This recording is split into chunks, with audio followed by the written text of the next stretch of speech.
తిన్నా కొద్దీ తినాలనిపించే రెసిపీ ఏదైనా ఉంది అని అడిగితే నేను చెప్పే రెసిపీ ఒకటే అండి, అది కోడిగుడ్డు వెల్లుల్లి కారం. ఒకసారి మీరు ట్రై చేసి చూడండి, మీరు కూడా ఇదే మాట చెప్తారు. ముందుగా నా వీడియోకి అయితే ఒక లైక్ ఇవ్వండి ఫ్రెండ్స్. ముందు ఒక మిక్సీ జార్ లో ధనియాలు జీలకర్ర వేసి బరకగా మిక్సీ పట్టి అందులోనే వెల్లుల్లి రెబ్బలు, కారం, రుచికి సరిపడ ఉప్పు వేసి మిక్సీ పట్టుకొని పక్కన పెట్టుకోవాలి. ఇప్పుడు ప్యాన్ లో ఆయిల్ వేసి హీట్ అయ్యాక పోపు దినుసులు, ఎండుమిర్చి వేసి వేయించుకొని అందులోనే ఉల్లిపాయ ముక్కలు వేసి మగ్గించుకోవాలి. ఇప్పుడు చిటికెడు పసుపు, కరివేపాకు, అల్లం వెల్లుల్లి పేస్ట్ వేసి మగ్గించుకొని ఒకవైపు మిక్సీ పట్టిన వెల్లుల్లి కారం వేసి 1 నిమిషం పాటు వేయించుకొని అంతా మిక్స్ చేసుకోవాలి.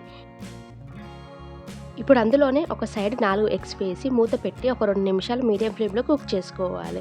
ఇప్పుడు వీడియోలో చూపించినట్టు ఎగ్ని ముక్కలుగా చేసుకొని అంతా మిక్స్ అయ్యేలా కలుపుకొని లాస్ట్లో కొత్తిమీర వేసి సర్వ్ చేసుకుంటే అంతేనండి, కోడిగుడ్డు వెల్లుల్లి కారం రెడీ. నచ్చిందా? నచ్చితే లైక్ చేసి సబ్స్క్రైబ్ చేయండి.